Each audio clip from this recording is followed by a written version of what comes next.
கோவையிலிருந்து நம்முடைய செய்தியாளர் ஷர்லி இணைகிறார். ஷர்லி, தற்போது கோவை தொழில் நகரமாக விளங்கி கொண்டிருக்கக்கூடிய இந்த கோவையில் எந்த அளவிற்கு பணப்புழக்கத்தில் பிரச்சனைகள் ஏற்பட்டிருக்கு? மக்களுக்கு தேவையான அங்கே பணம் வழங்குவதற்காக வங்கிகளில் போதுமான அளவு பணம் இருப்பு வைக்கப்பட்டிருக்கிறதா? ஏடிஎம்களுடைய செயல்பாடுகள் எல்லாம் எப்படி இருக்கிறது? வணக்கம் மனோஜ். இந்த 500 மற்றும் 1000 ரூபாய் நோட்டு செல்லாது என்ற அறிவிப்பை அடுத்து பணப்புழக்கமானது கோவையில் முற்றிலுமாக குறைந்திருக்கிறது. அதுவும் தொழில் நகரமான கோவையில் இந்த பணப்புழக்கம் குறைந்திருப்பது என்பது பல்வேறு தொழில்துறையினரும் பெருமளவு பாதிப்புக்கு உள்ளாகி இருக்கிறது.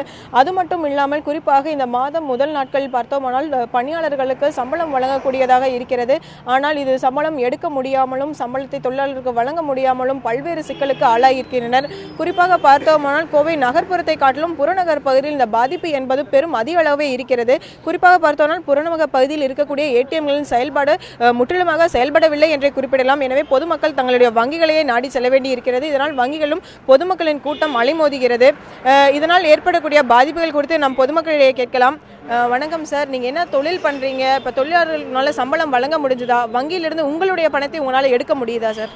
இல்லைங்க, டிராவல்ஸ் வச்சுருக்கிறேன். ஒரு 10-11 வண்டி இருக்குது. ஒரு வண்டி வெளியே போச்சு அப்படின்னாலும் ஒரு 2000 ரூபாய்க்கு மினிமம் கொடுக்க வேண்டியது இருக்குது. அப்போ ஒரு 10 வண்டிக்கு அப்படின்னா 20000 நம்ம ரொட்டேஷன் வைக்கணும். அப்படி இல்லாமல் இது ஃபஸ்ட் வீக்காக இருக்கிறதுனால சேலரி குறைஞ்சது பார்த்தீங்கன்னா ஒருத்தருக்கு 20000 கொடுக்க வேண்டியது இருக்குது. நம்மளுக்கு லிமிட்டே பார்த்தீங்கன்னா 24000 தான் லிமிட் கொடுக்குறாங்க.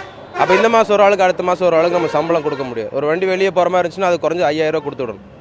அப்போ இது போய் நம்ம கேட்டோம்னாலும் கொடுக்க மாட்டேங்கிறாங்க. இந்த சர்க்கிளே பார்த்தீங்கன்னா ஒரு 9 ஏடிஎம் இருக்குது. ஒரு ஏடிஎம் ஒர்க் ஆகுறதில்ல. பணம் போட்டாங்கனாலும் க்யூவில் நிற்கிறாங்க. ஒரு 1 hour 1.5 hours பணம் முடிஞ்சிருது. பேங்க்கில் போய் எடுக்கலன்னா பேங்க்கில் டோக்கன் கொடுத்துறாங்க. இன்றைக்கி டோக்கன் வாங்கினா தான் நாளைக்கு போய் நம்ம பணம் எடுக்க முடியும். இப்போ வெளியூர் போகிறது எங்கேயாவது போகிறதுனாலும் நமக்கு அர்ஜென்ட்டுக்கு பணம் எடுக்க முடியாது. வேறு இப்போ நீங்கள் தொழில் பண்ணிட்டு இருக்கீங்க. தொழில் செய்பவர்களுக்கு 50000 வரைக்கும் வங்கிகளில் எடுக்கலாம் அப்படின்னு அரசு அறிவிச்சிருக்காங்க. உங்களால் இங்கே எடுக்க முடியுதா? என்ன சொல்கிறாங்க? குறுந்தொழில் பண்ணுறவங்களாம் டின் நம்பரு ரெஜிஸ்ட்ரேஷன் எதுவுமே பண்ணியிருக்க மாட்டாங்க. ரெஜிஸ்ட்ரேஷன் பண்ணவங்களுக்கு மட்டும்தான் 50000 ரூபா நம்ம ஐடி ஃபைல் பண்ணி நம்ம டேக்ஸ் இது எல்லாமே பண்ணியிருக்கிற மாதிரி இருந்துச்சுன்னா தான் 50000 எடுக்க முடியுங்க. இந்த மாதிரி சின்ன தொழில் பண்ணுறவங்க யாருமே 50000 ரூபா கொடுக்கறதில்ல. அப்போ நம்ம இருக்கிற அமௌண்ட்டு நம்மளுக்கு எல்லாமே அமௌண்ட்லாம் பார்த்தீங்கன்னா எல்லாமே பேங்க்கில் போட்டுறாங்க, ஆர்டிஜிஎஸ் பண்ணுறாங்க. பணம் நம்மளுக்கு வந்தது திருப்பி நம்மளால் எடுக்க முடியறதில்ல.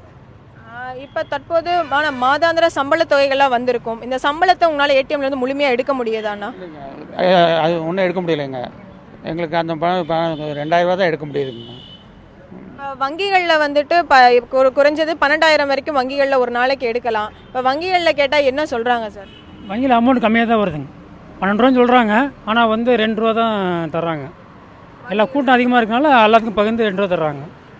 மனோஜ், குறிப்பாக பார்த்துட்டோன்னா இங்கே வங்கிகளில் வழங்கக்கூடிய பணமானது குறைந்த அளவு ஒரு 2000 ரூபாய் மட்டுமே வங்கிகளிலே வழங்கப்படுதா தெரிவிச்சிருக்காங்க. என்னென்னு பார்த்தோன்னா ஒரு தொழில் நகரமான கோவையில் பணப்புழக்கம் மிகவும் குறைந்த அளவே இருப்பதன் காரணமாக பல்வேறு தொழில்களும் பாதிப்படைஞ்சிருக்கு. தொழில்துறையினர் சார்பாக அறிவித்திருப்பது என்னவென்று பார்த்தோமானால் சுமார் 50% உற்பத்தியானது கோவையில் பாதிக்கப்பட்டிருக்கிறது என்று தெரிவித்திருக்கிறார். இது மட்டும் இல்லாமல் சம்பளம் வழங்க முடியாத திண்டாட்டம் என்பது அனைத்து தரப்பு மக்களிடையே நிலவுகிறது. குறிப்பாக வங்கிகளிலும் போதுமான பணம் இருப்பதில்லை மற்றும் தேசியமயமாக்கப்பட்ட வங்கிகளை தவிர தனியார் வங்கிகளும் தனியார் ஏடிஎம்கள் செயல்படுவதில்லை. எனவே குறைந்த அளவாக இருக்கக்கூடிய தேசியமயமாக்கப்பட்ட ஏடிஎம்களையே பொதுமக்கள் நம்பி இருக்கக்கூடிய நிலை ஏற்படுகிறது. இதனால் பார்த்தோம்னால் பொதுமக்கள் வங்கிகளை நாடி சென்று அங்கு நீண்ட வரிசையில் நின்று தங்களுடைய உழைத்து சம்பாதித்த மாதாந்திர பணத்தை எடுப்பதில் சிக்கல் ஏற்பட்டிருக்கிறது. மனோஜ்.